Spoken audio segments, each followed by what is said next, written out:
नमस्ते। ये एक विस्तृत और गंभीर पॉडकास्ट स्क्रिप्ट है। ये जनवरी 2026 की ताज़ा और तनावपूर्ण भूराजनीतिक स्थितियों पर आधारित है। Podcast title: operation absolute resolve, Trump, तेल और वेनेजुएला का नया अध्याय।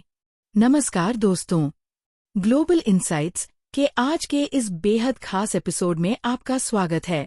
मैं हूं आपका होस्ट और आज हम जिस विषय पर बात करने जा रहे हैं उसने न केवल लातिन अमेरिका बल्कि पूरी दुनिया के शक्ति संतुलन को हिलाकर रख दिया है। तारीख थी 3 जनवरी 2026, जब पूरी दुनिया नए साल के जश्न से बाहर निकल ही रही थी। तब वेनेजुएला की राजधानी काराकास में धमाकों की आवाज गूंजी। अमेरिका की डेल्टा फोर्स ने एक ऐसे ऑपरेशन को अंजाम दिया जिसकी कल्पना शायद ही किसी ने की थी। Operation absolute resolve. इस ऑपरेशन के तहत वेनेजुएला के राष्ट्रपति निकोलस मादुरो को उनके घर से गिरफ्तार किया गया और सीधे न्यूयॉर्क ले जाया गया। आज के पॉडकास्ट में हम परतों को खोलेंगे। हम बात करेंगे कि कैसे डोनाल्ड ट्रंप ने सत्ता में आने के 1 साल के भीतर ही वेनेजुएला की किस्मत बदल दी।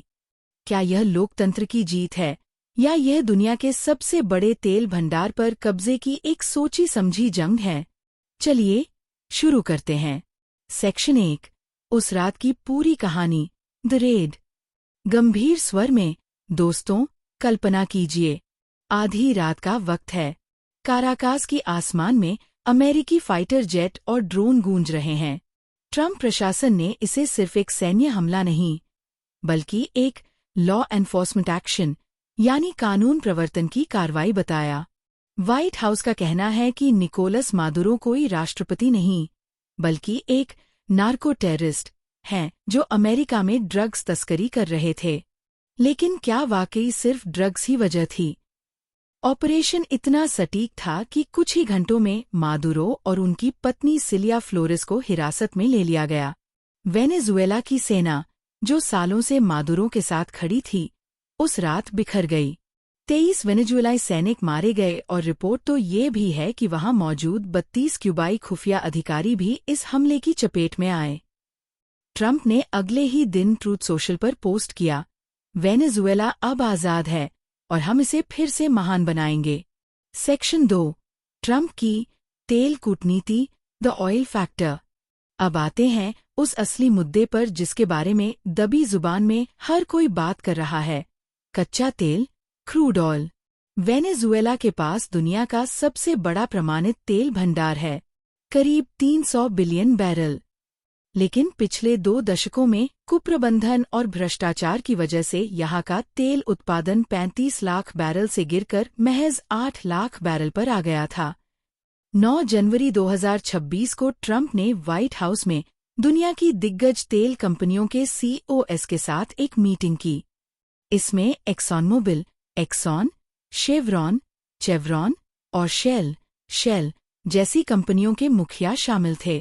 ट्रंप का विजन एकदम साफ है: सीधा नियंत्रण।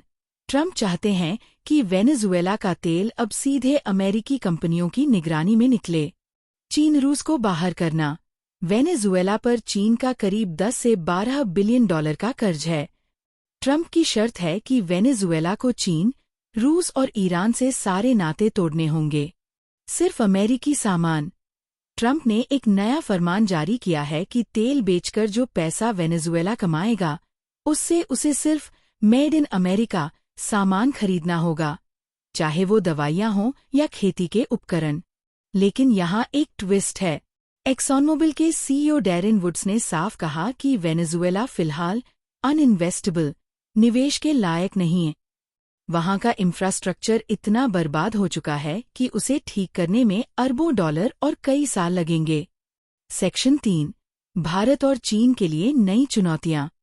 सोच विचार करते हुए अब आप सोच रहे होंगे कि भारत का इसमें क्या लेना देना। दोस्तों, भारत के लिए ये बहुत बड़ी सिरदर्दी है। ट्रंप प्रशासन ने हाल ही में संकेत दिया है कि जो देश रूस से तेल खरीदेंगे उन पर 500% टैरिफ लगाया जा सकता है। यह सीधे तौर पर भारत और चीन को चेतावनी है। ट्रंप चाहते हैं कि दुनिया रूस का साथ छोड़े और अमेरिका के कंट्रोल वाले वेनेजुएलाई तेल की तरफ मुड़े। भारत के सामने धर्म संकट है, अपनी पुरानी दोस्ती और सस्ता रूसी तेल बचाएं या ट्रंप की नाराजगी मोल ले। अगर वेनेजुएला का तेल अमेरिकी शर्तों पर बाजार में आता है तो ग्लोबल ऑयल मार्केट में भारी उथल-पुथल मचेगी। वहीं चीन के लिए ये एक बड़ा झटका है।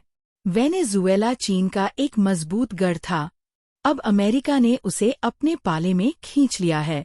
क्या चीन इसे चुपचाप स्वीकार करेगा, या ताइवान के मुद्दे पर चीन भी इसी तरह का कोई ऑपरेशन कर सकता है? कूटनीतिक गलियारों में इसे अब वेनेजुएला मॉडल कहा जा रहा है।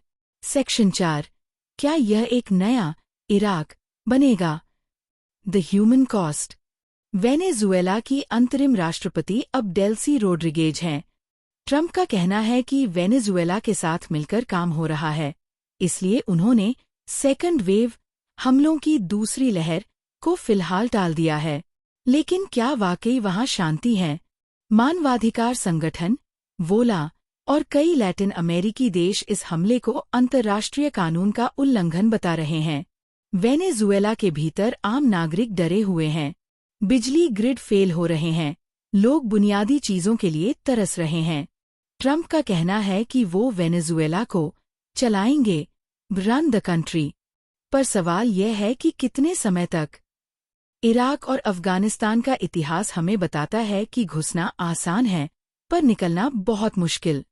+1 निष्कर्ष, द क्लोजिंग नोट। तो दोस्तों, आज का निचोड़ क्या है? 2026 की यह शुरुआत हमें एक नई दुनिया की तरफ ले जा रही है। एक ऐसी दुनिया जहां डोनाल्ड ट्रंप अपनी अमेरिका फर्स्ट नीति को पूरी ताकत से लागू कर रहे हैं।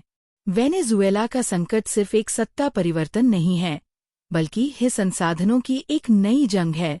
क्या ट्रंप वाकई वेनेजुएला को एक सफल लोकतंत्र बना पाएंगे, या यह देश एक बार फिर महाशक्तियों की खींचतान में पिस जाएगा? समय ही बताएगा। आज के एपिसोड में बस इतना ही। आपको क्या लगता है, क्या ट्रंप का यह कदम सही था?